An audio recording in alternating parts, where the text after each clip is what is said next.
Good evening, ladies and gentlemen. This is Arun Mehra here, and I hope you're well. Happy New Year to everybody, firstly, and I really hope you all have a wonderful 2018 ahead of you.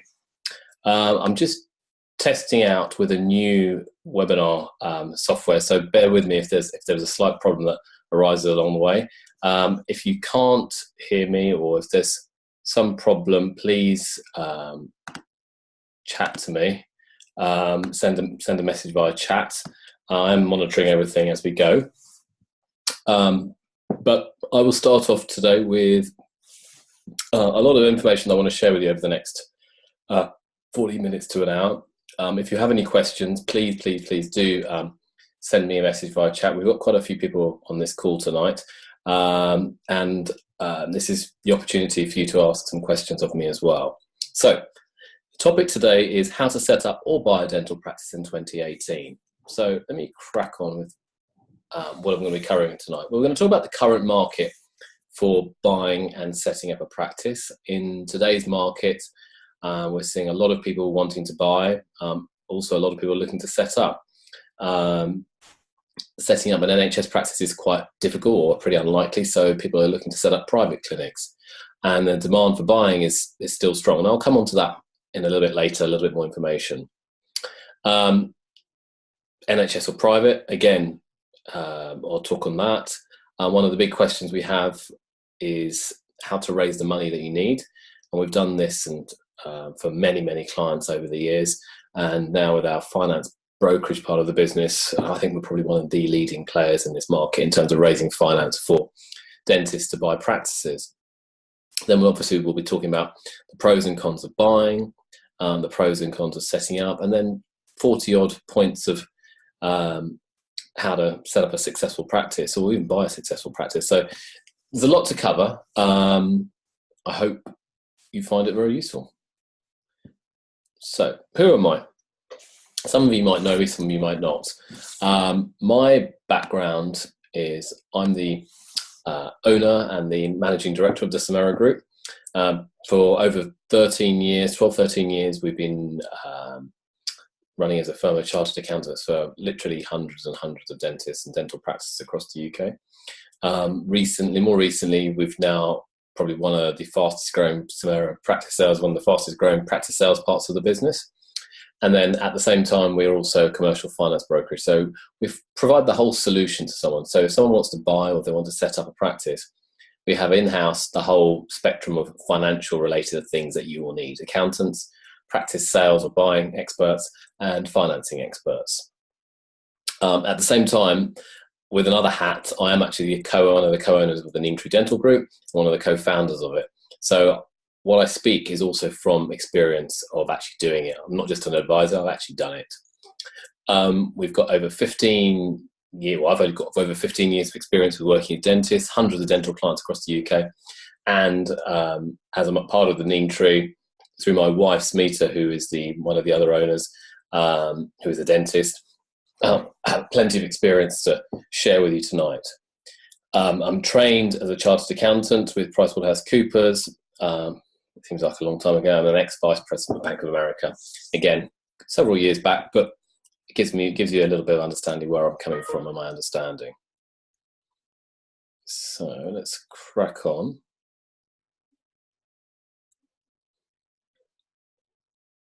Just want to make sure that everything is working all right. So let me just make sure.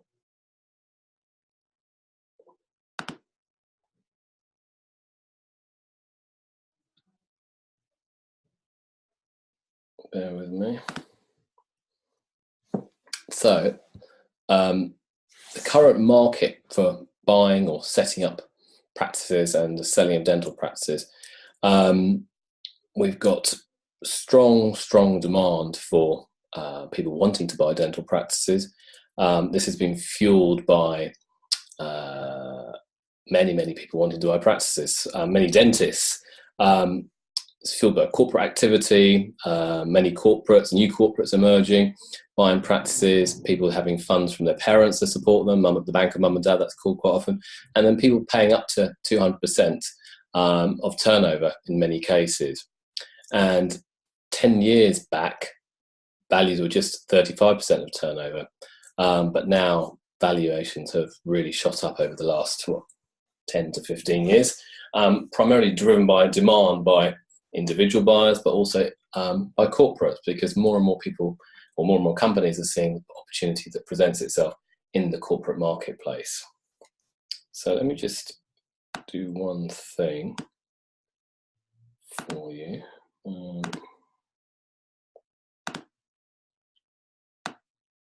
So, right, let's move on. So in terms of the dental corporates, they have very deep pockets. Many new corporates are emerging and trying to expand. They're looking to buy successful, profitable practices in many locations. So if you look at most corporates, they have very specific criteria about what they're going to buy. They might want 3 surgeries. They might want a certain level of profit. They may tie in the vendor to the practice. And so their requirements are quite different to, say, maybe an individual dentist who wants to buy a practice, who might have some savings, who might have some savings from his parents or her parents. Because a corporate is looking for the dentist that they buy, or the dental practice they buy, the dentist to stay in there, whereas most individuals are looking to go into a practice and to work within that practice. So large corporate practices are generally being sold. The large practices are being sold to a variety of dental corporates, and the valuations are almost done certainly on something called an EBITDA multiple basis. So EBITDA being earnings before interest, tax, depreciation, and amortization. What that basically means is the cash profit that the business is creating. What we're seeing are large quality practices generally go to corporates because individuals usually struggle to raise the finance to buy that big practice, say £1 million, £1.5 million plus practice. So it's a difficult, interesting time, but practices still can be bought, practices still can be purchased. Let's move on.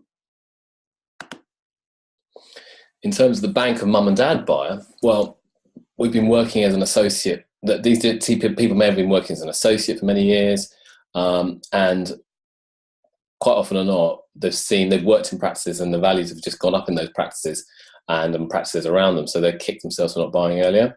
So this is quite typical, really. We see increasingly frustrated that they cannot find a practice they can afford, and someone will, quite often or not, it goes to sealed bids, and people get frustrated, and people sometimes pay over the odds. Okay, so there's quite an emotional element of buying a practice, and understandably it's probably one of your biggest purchases, along with buying a house that you live in. Buying a practice is also a big purchase, but it's very, very, very important not to pay over the odds, because if you pay over the odds at the outset, it's going to be very, very difficult to manage that business and run that business successfully for the long term. But remember, you as a dentist, if you're buying a practice and you're going to work in there, you have the opportunity to turn things round. So you could go in, the existing principal or some of the existing associates could move on, or you might ask them to move on, and you go in there and you work and you provide the level of care that you want to provide.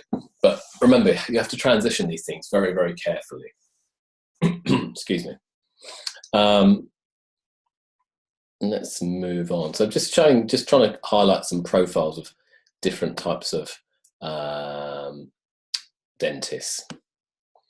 Let's move on. And then again, NHS or private. The world is moving at a fast rate, and I'll start with the private side. Private practices, which is where a lot of my experience comes from, is that more and more people are opening up private practices, and but because you can't open up an NHS practice anymore, really. Buyers of NHS, there's such demand for NHS contracts. Just recently, we've seen someone pay significant over the market value for an NHS contract in a key part of London they wanted to have a practice in, so they pay for it. Certain corporates are buying NHS clinics. However, individual dentists, usually backed by mum and dad, are paying even more for these types of NHS practices. The private practices tend to be cheaper in price or lower in price because the risk of the goodwill being tied up is with an outgoing dentist. So if you do buy a private practice, you need to make sure that that goodwill is transferred over to you easily and comfortably, or that person or the seller stays on. So you tie them in for a period of time so it's managed well, and that transition from the outgoing dentist to you as an incoming dentist is nice and smooth. Let's keep going. One of the other issues in the current marketplace is there is a risk with the NHS. Whilst there's a lot of political news on Brexit, and this may have been pushed behind Brexit in the process, I think at some point in the next couple of years a new contract will emerge. We've seen it in the ortho world where kind of indefinite NHS contracts are being stopped. And why? Because the Treasury is seeking value for money. Most public sector procurement is now done on a time-limited basis. So the idea of having an open-ended contract, which the GDS contract has been for, well, since it all began, is very different now. So very important to understand what you're buying. And this could mean an NHS contract bought, or you may buy, if things change drastically and change of government and change of how things are done, potentially it could become worthless if the contract terms change and then NHS in England put out to tender. So no one really knows what may happen, including myself. I certainly don't know. But it's all about managing risk. So if you're in business and you're buying a practice, you need to understand the risks and be aware of the risks. But in saying all of that, still, I'd say the vast majority of buyers out there still want an NHS practice, as there's still strong demand for NHS practices. So I think we've got to that point where the demand is so strong for practices, people will sometimes ignore the potential risks and still go for it. And that's something that has to be considered. So when you're in business, you need to manage those risks. Let's move on. So what's the impact? What's the current impact? If you're an associate listening to this today, I think certainly NHS associates are being commoditised at a general UDA value. So if your UDA rate for your practice is at £30, it's quite often that you might be getting £12 or even £10 or £11. You're not getting 50%. Most principals aren't paying 50% for NHS associates for their UDA value. Why? Because it's actually very difficult to run a practice that makes a decent profit if you're paying at that 50% level. At the same time, in the private sector, private associates can't really sit on their laurels either. It's increasingly competitive in the private marketplace with private practices, and so therefore the good practices are seeking dentists who are developing their skills, who can offer the full range of clinical dentistry. So the power still is firmly with the principals and practice owners, because for every one associate, there's always another one who's knocking on their door. Oh, can I have an opportunity? Obviously, there are plenty of associates who don't have the right skills, but there are many that do, and it's a matter of training your skills up. So what does that mean? Well, the impact is then meaning is that the percentage and pay level may drop for associates. And I think we've seen that over the years. As I mentioned earlier, UDA value is being paid by associates. Private practice percentages are being dropped or dropping. And it's only for the really highly skilled dentists will people tend to pay for a higher rate. So the writing is on the wall for dental associates. There's no doubt about it. Let's move on. In terms of now, so we've looked at the current marketplace and what is going on in the marketplace, the strengths, the weaknesses, the opportunities, and the issues facing dentistry, and particularly dental associates, if they want to get onto that practice ownership ladder. Now, to get onto the ownership ladder, you have to consider, do I buy?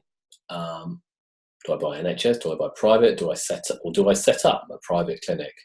And over the next 15 minutes or so, I'll be going through the pros and the cons of both of these and my mixed experience of this. So let's look at buying a practice firstly. Now, if you're buying a practice, existing goodwill and patience is there. There's no doubt about that. So you've got existing patients who are coming through the door. They know the practice. They know the team. They know the type of dentistry that you do. There's also a history of the practice, and there's an existing team. The weaknesses, no doubt about it, as goodwill values have shot up over the years, the prices have just got higher. And quite often you're not sure what you may be buying. You don't know what the team are like. You don't know what the clinical skills of the incoming existing dentists are. You might be buying existing Deadwood team members. There could be a loss of goodwill if the current principal departs.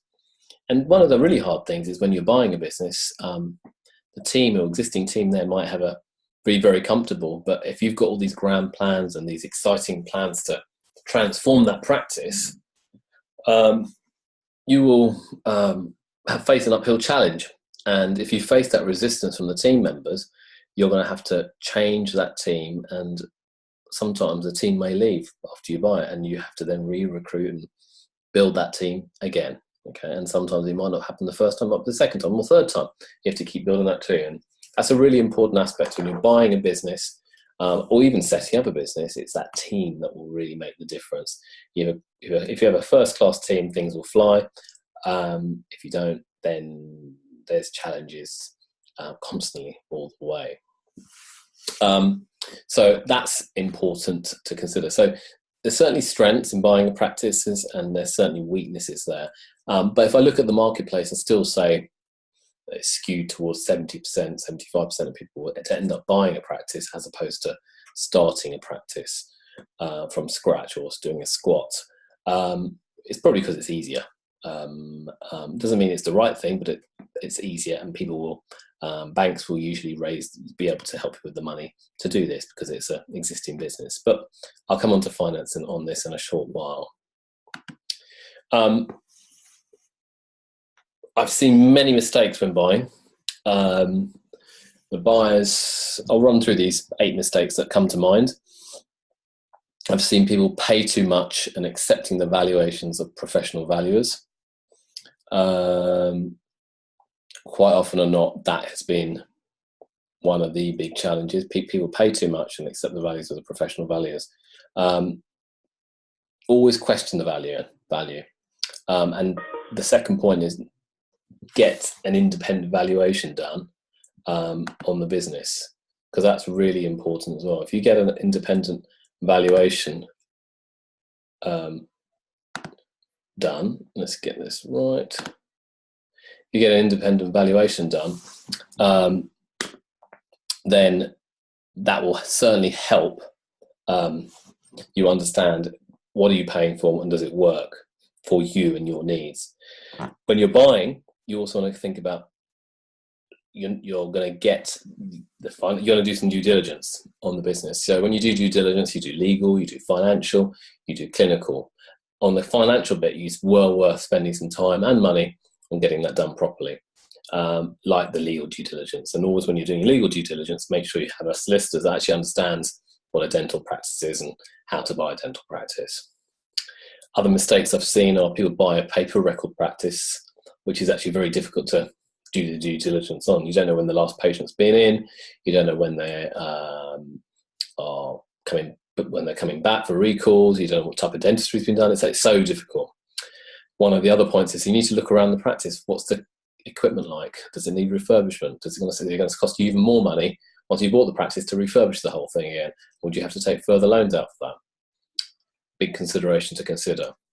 Another point is when you're buying a practice, you're very heavily dependent on one dentist who could walk down the road and opened up.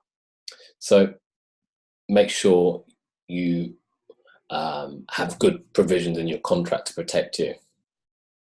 And the 8th point is really just something really from a financial point of view, is when you're buying a practice, make sure the loan isn't so heavily dependent on you that you need to service that loan, because if you got sick or if you want to go on holiday, it throws the whole business out of kilter. So make sure that there's other income streams coming into that business so that it can still support the loan repayments if you do go on holiday or if you do get sick. That's the last thing you want to be doing. It's all the burden falls on your shoulder, which then has a knock-on effect to your well-being, health, and everything else, really. Let's go. In terms of valuation methods, for many years it was always being a percentage of turnover. So people, if a practice turnover was £100,000, it would be a percentage of that would be the value of the business. That percentage now ranges from anything from 80 to 200 plus, really. Brokers use this method as well as an EBITDA multiple, but things have got more complicated, more complex, and definitely the corporates have gone down this EBITDA model on this basis. And as I said earlier, EBITDA is earnings before interest, tax, depreciation, and amortization, and that is the cash profit of the business. So if the EBITDA or the cash profit is £50,000, and let's say the average range is anything between 4 and 7 times. I'll choose 6. It was at £50,000, so 50 times 6 gives you £300,000, which is the kind of current would be the valuation of the business and the price to pay for the practice. Now, the question is, how do you know what the current range is? What is it? Well, currently it's around 6 times, I'd say. But I think things are creeping up, and I think the multiple is going to go up. They'll get nearer to 7, 8. And if you look at some of the corporates, when they buy big chains, big groups, they pay over 10 times. So that's why there's so much interest by small groups wanting to acquire more practices, where they may buy things at 5 or 6 or 7 times, but they're hoping that in the future they can sell it for 10 or 11 or 12 or 13 times. That's the arbitrage that they're trying to play with. Let's move on. Is there any questions at this stage? Let me just check. Let me just make a check.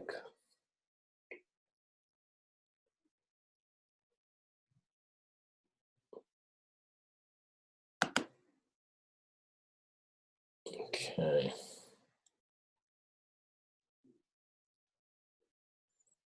No, not at this stage.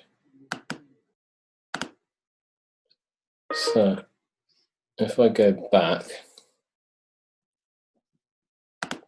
I'm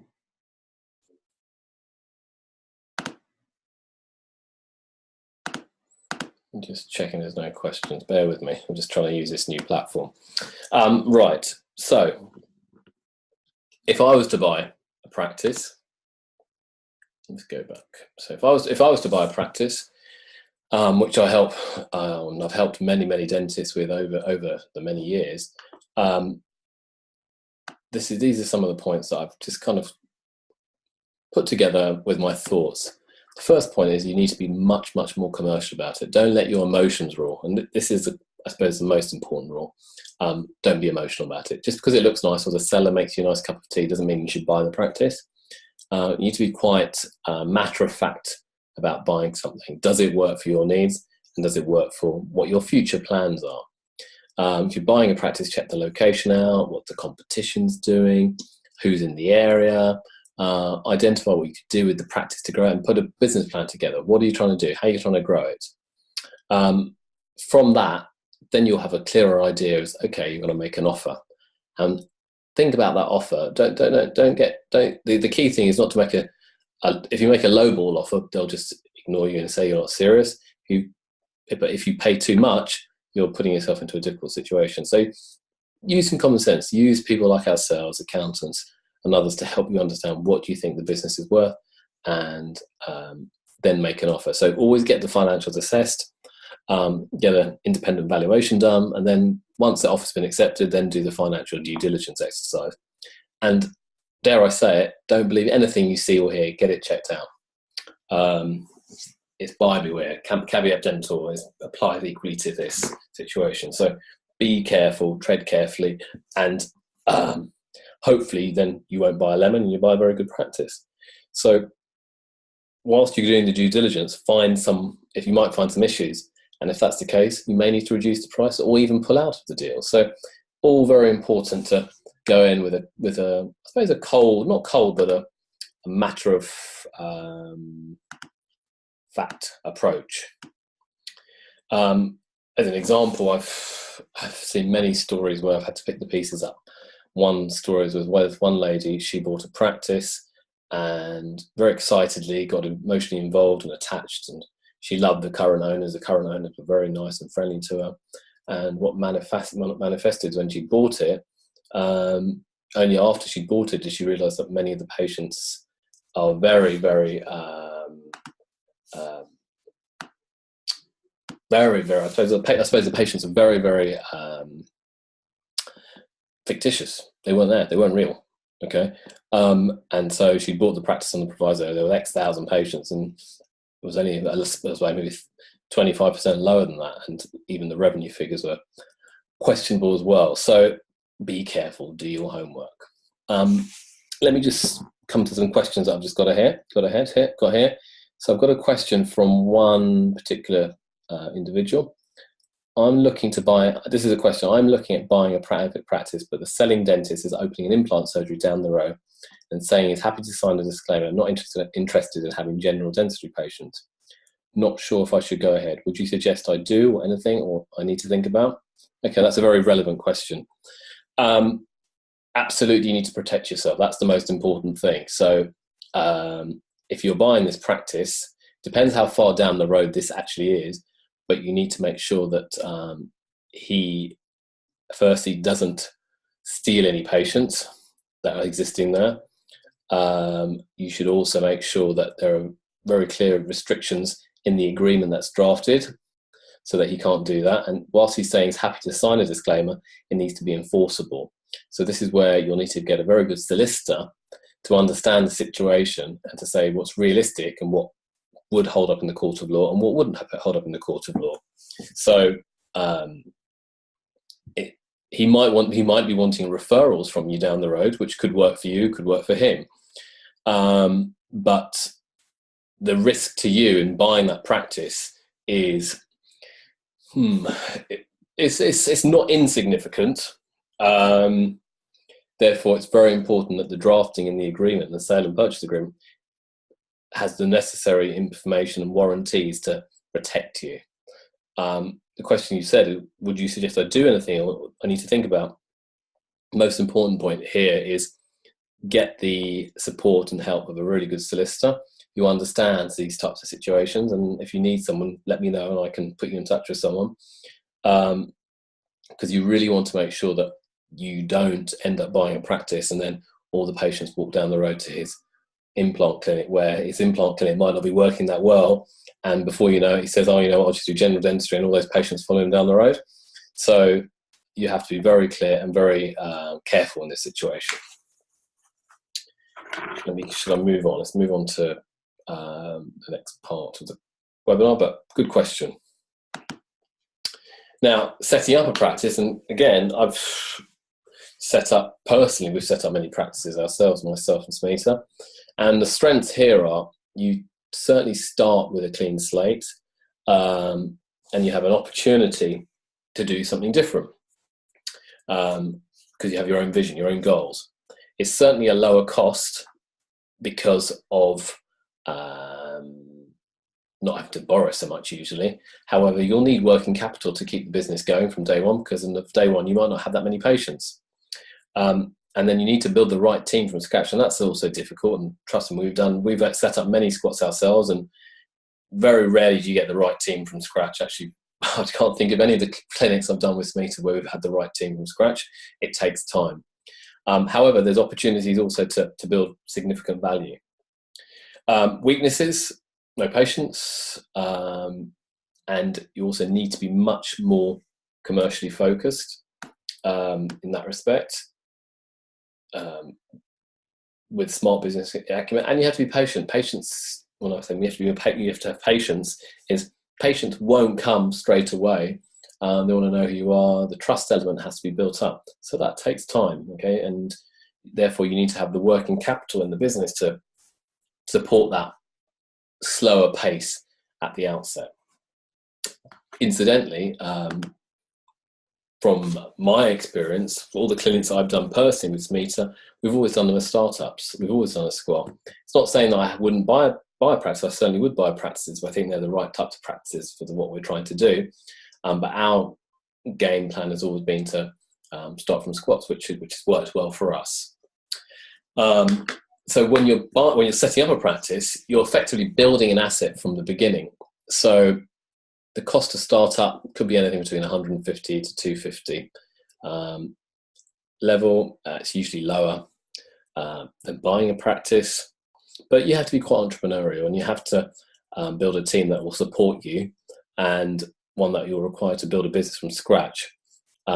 So it takes a different type of person, different set of skills to start a business from scratch, from nothing, and then getting to a certain point. That's a specific set of skill sets. And if you think you don't have it, then maybe buying a practice could be a better option, because it's something existing there, something running for you to latch onto and grow further down the line. Let's keep going. Just give me a second.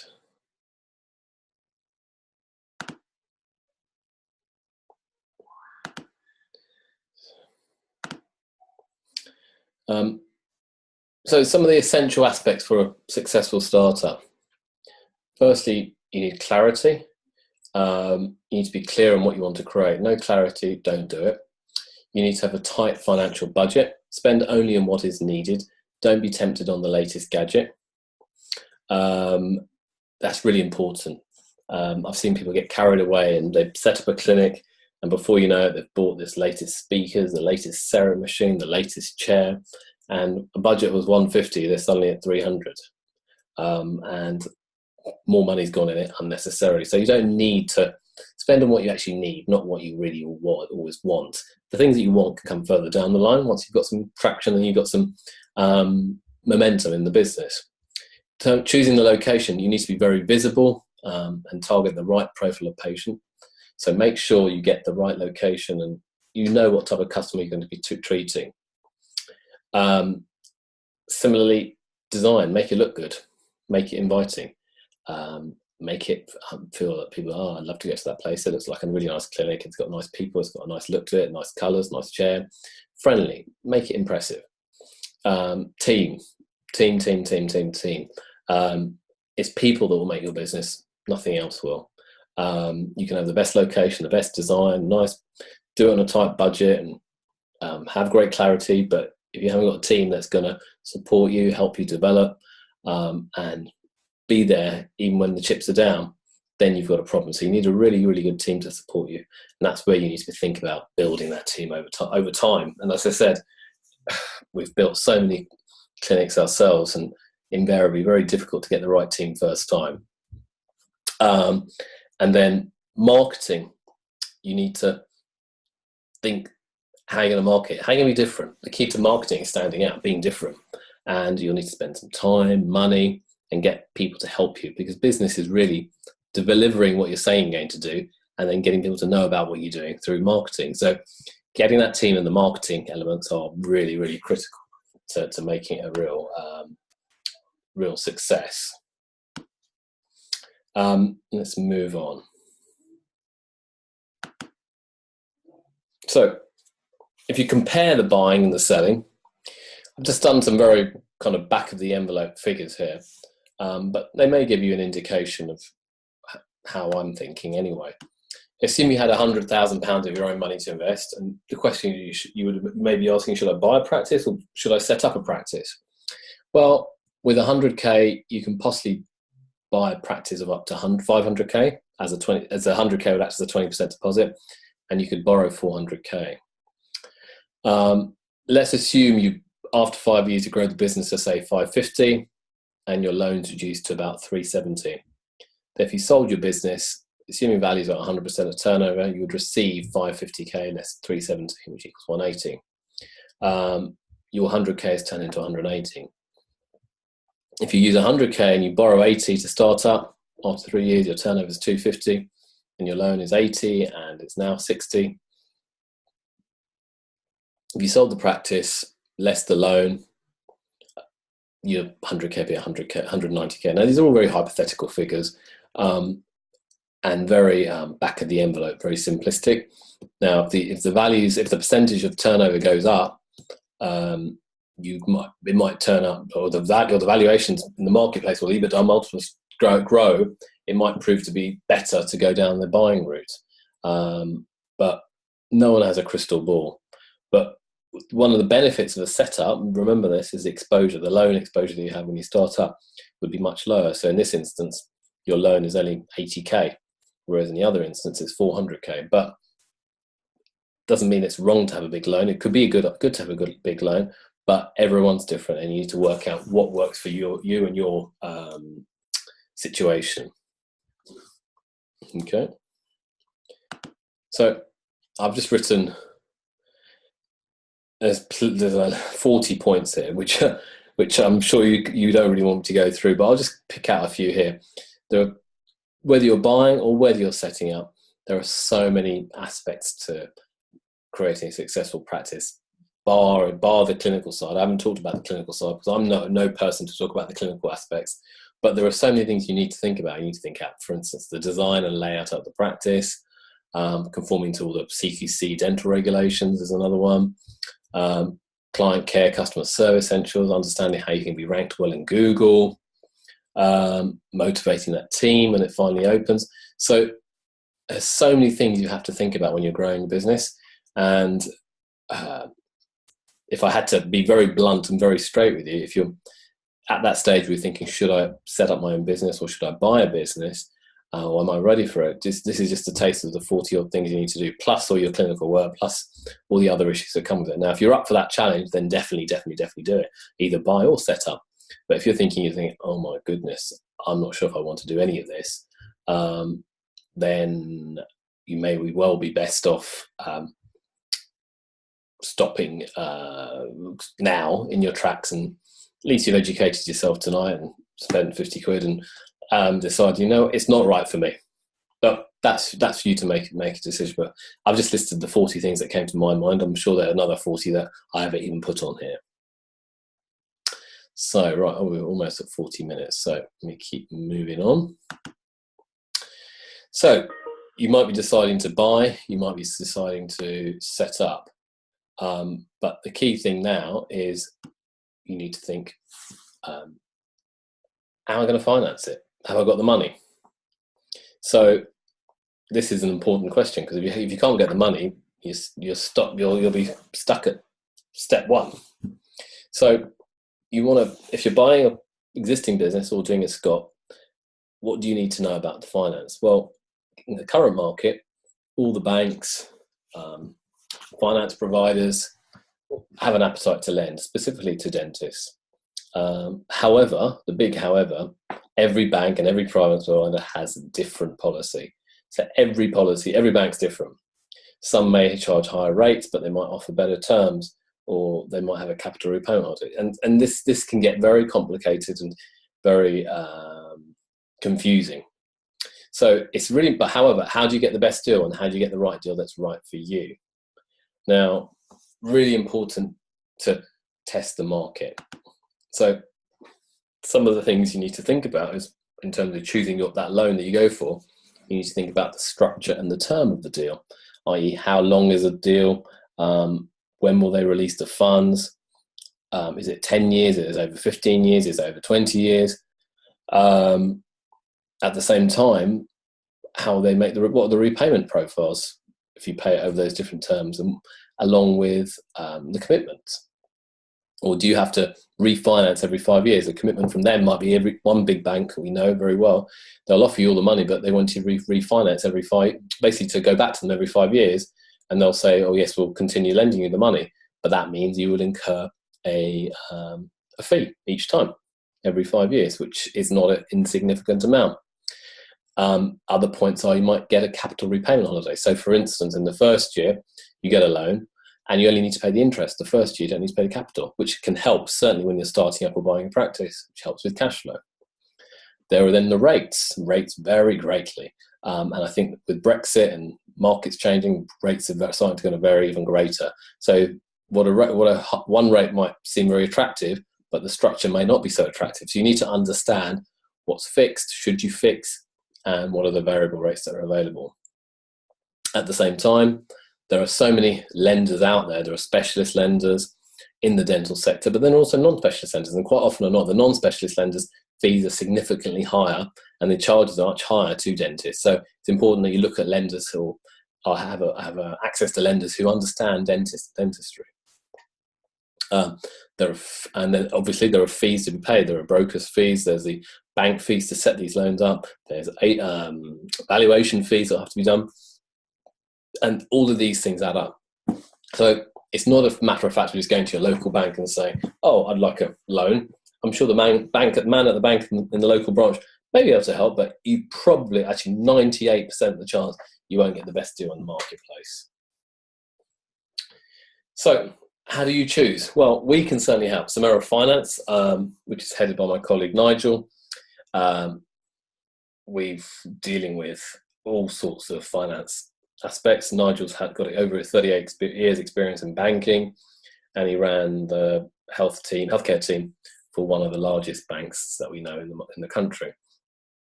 And we know the policies of each bank and the finance providers, and that then helps us advise our clients and say, you should go down this, you should take, this bank's going to be more attractive to you than this other bank.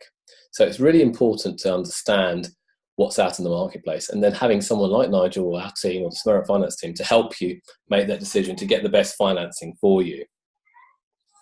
And at the same time, we want you to succeed. So we only forward deals to banks that can provide the finance. We do not operate on a quota fees or on who provides the fee. Our job is to get you the best deal in the marketplace from our brokerage experience.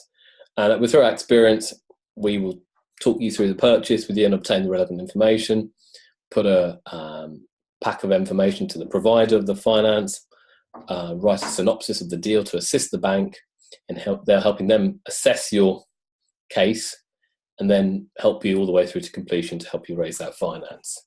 So I think it's going to get harder to raise finance, and I think it's going to be more important to have someone who understands the finance market to help you get that finance into your need, to get to fill your needs. So some of my tips from my own experience, as I said, banks are much tighter in their lending. In order to get the best financing out there, you need to make sure your existing loans you have or credit cards you have are all in order. Make sure there are no unpaid items or referral charges before you put your loan application in. Get an experienced accountant to have gone through the figures to work out if you did buy a practice you could service it. Banks like it if you use experienced experts. So get a good accountant. We can certainly help to put forecasts together. That's what they want to know. And make sure they're realistic. Don't be too ambitious. They may not want you to buy the freehold if it's available, because that gives greater exposure to you. That's on a case-by-case basis as well. But one of the really important things is they want to see that you've learnt from practices you may have been working in. You've got some management experience or been on some courses, or and get involved in your current practice to increase your knowledge. Be aware, understand, do your reading. And at the same time, they want you to make sure you're using good professional advisors, good lawyers, good accountants, and make sure you have a good team to support you, to advise you during this process of buying or setting up. And as I mentioned earlier, Nigel is our man who heads up this team for us. That's Nigel there. I will be sending you his details after this call. He has a lot of knowledge and a lot of experience, and he's a very busy man, but he would be delighted to help you raise finance if you need for your for your case and an example acquisition or setup. So those are his details. Please take them down, but I will send them to you after this email or after this webinar. And cracking on. So then, how to position yourself correctly going forward. If you're looking to buy, one of the things you might want to consider on our Mehra website or one of our websites is our associate buyer service, where we're seeing a lot of people now joining this because they want to find a practice, but they don't have the time to find a practice because it's time consuming. So our job will support you through the associate buyer service, where we will try and help you find a practice that matches the criteria that you set in terms of location or size or value or type of dentistry. And you can sign up for this. And if you use the promo code ABS60 on signing up, which I'll send a link to you afterwards, you'll get 1 month free. In addition, as I mentioned it earlier, organising your finances early. That's really important. Make sure you have your finances in hand, and certainly have a chat with Nigel, totally free, to understand what your situation is, to help you put yourself in a position to be ready when you're setting up your financing. It doesn't happen overnight. These things don't happen overnight. It takes a year or two to get your house in order, to then get the bank on your side, to then get you that finance coming through the door to help you achieve your dream. At the same time, you need to research the business you're buying or the location you're setting up in. And at the same time, do your research. If you're looking at a particular location or a particular area, research the area, know everything about the practices in that area, know what they do, what type of work they do, what can you do different to make you stand out. And whilst you're doing that, put all that information into something like a business plan, and then you'll need forecasts, and all of that will be really good information for when you do need to get financing, which will have to happen at some point before you get down that route. So business plan, forecasting, finance. I won't talk about that today, but that's something we can certainly help you at Samera as well. So really important to position yourself, because if you don't actively seek a practice or actively seek a location, I can assure you won't actually, very unlikely, get the practice that you want or the location that you want. So you have to go out there and stand out and find these things that you want to find. And it may take a year, it may take 2 years, it may take even longer, but hopefully it'll help you get to that point where you want to get to. So what's the future? Well, the future for practices, I think the demand for practices is growing. So we're seeing more dental corporates emerge who want to buy practices. We're seeing more young dentists emerge wanting to buy practices. So purely based on that demand, the values will drive up. So if you do have a practice now, I still think it's going to go up in value further down the line, especially in sought after areas and towns such as London, Manchester, Birmingham, all these kind of cosmopolitan big cities. There's demand for these practices, and I think there will be for until I can't really see any different. So the real future is, what I'd suggest is save yourself some money, save a decent lump sum, and make sure you have a clean financial track record. It may be also useful if you're looking to buy a house first. Show the banks that you've got, you're sensible with your money and you've saved and you bought a house and you can live in it, and that can then help you get on the ladder of buying a practice as well, because they like that. Banks like security. Banks like the idea that you're a safe pair of hands. On the other side of the coin, you may need to also consider increasing your skills, not just your clinical skills in terms of, you may want to develop skills such as implants or ortho or something like that, but also things such as management skills, management training skills courses, that type of thing. So really important to try and understand that, get your skills up. And then really, at the same time, surround yourself with people who will inspire, push, and help you achieve your dreams. You cannot do this on your own. This is a team effort. It's a team effort from yourself, if you're married, your husband or wife, your wider family, your friends, and then also advisors like ourselves. But really surround yourself with people who can actually help you. We can certainly do that. Our team of Samera are multifaceted and multi-skilled. Myself, I've started this business 15 years ago, but I've got a team behind me who can help on all aspects, from financing to accounts, to helping you find that practice, to when you find that practice and building, you can help you selling it as well. So there's not much we can't do. And then we can also do all the training and consultancy work and all those types of things as well. So in terms of your path, there is no right path. Either can work, but you need to take action and not hesitate. The success will be those that take affirmative action and to take control of their future through either buying or setting up. There are only 362 days left this year, so that's only 8,688 hours. Go and do something that will radically change your life. And so therefore, my view and point to you is actually take it by the horn. If you want to buy a practice or go and set up a practice, go and do it. You can do it, but do it thoroughly, do it properly. And people like ourselves can certainly help. I hope that's useful. I've got another question here, which is a very good question again.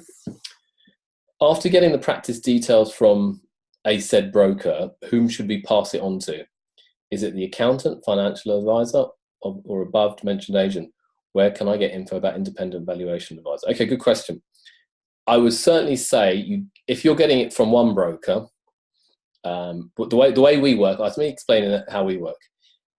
For all people who get a valuation or get a guide from one of these brokers saying these are the details, I would always ask you to pass them on to Nigel. Nigel acts as an independent person within our firm. So he does not know the details of what practice sales are selling. His job is to find the finance for the right person to see what you should be paying for it. So I would strongly suggest either you get an independent accountant to look at the figures, i.e. your own accountant, at the same time, and that can be ourselves, or at the same time, you can also get in touch with Nigel. He can certainly help you and let you look at the practice details and say, how can you fund this, and is it realistic to pay that type of price for it? Hope that helps. Another question we have is, do we have to see overall income, or we have to see the profit only after expense before we put the offer? Let me just understand. Do we have to see overall income, or we have to see the profit? Basically, before you put an offer, okay, the question is, what information do you need to have to put the offer in? That's a very interesting question. My view is you need as much information as possible, so you should be getting at least the last 3 years' sets of accounts to make an offer. If you don't have that information, don't make an offer. Things are being hidden, and those last 3 years' sets of accounts will show you the overall income of the practice. Will show you the profit. It'll show you all the expenses. So really get as much information as possible in that respect. And then another question is, and at the same time, things about DEM plan. If there's a DEM plan list, make sure you get a clinical audit done, okay, before you buy that. Because if it's a DEM plan only list patient practice, there's the risk of something called supervised neglect. So if you buy that practice, then the dentist selling it may not have done any work on these patients for many years. So it's really important to actually ask to see the clinical records, or get someone in to do a clinical audit of that list. You could be buying a very good practice if it's a DEM plan practice, but at the same time, there's a big risk where the patients haven't been treated, and when you come in and you see or you might see all these problems, you're going to have to pick up the bill for that, and it's just a complete nightmare. So I've seen that happen as well. So, okay, another question I've received. You've got practice details with asking price, turnover, EBITDA, and adjusted net income. Which of these figures tell us if the practice is profitable? Yeah, very good question. In truth, I need to see what they're telling you, and I need to see an example. Remember, adjusted net income is something that's made up by the brokers. It doesn't necessarily mean anything. They're just saying, they're trying to present a positive picture. The real truth is when you get an independent accountant to look at those figures to say, what is the true profit? Remember, the seller is trying to window dress. He's trying to make his practice look as attractive as possible, so that you as a buyer will pay the price that he's asking for. It's your job as a buyer to question everything and to say, I don't think it's worth X because of X, Y, and Z. So the way we do this, when we're helping someone buy a practice, we'll get the accounts of the seller and go through it in detail, and then say, this is what we think the practice is worth, and we'll do our own valuation and what we think it's worth. And quite often or not, quite usually it's lower, okay, than the asking price, but that's then the opportunity for you to negotiate with the seller in that respect. I hope that makes sense. Just checking, are there any last questions, or we can wrap it up. and I'll send you an email with a summary of everything that we've covered today. But let's just move on. We've got another webinar coming up towards the end of the month, or it's five webinars in 5 days. It's primarily aimed at people who are who've actually got a practice.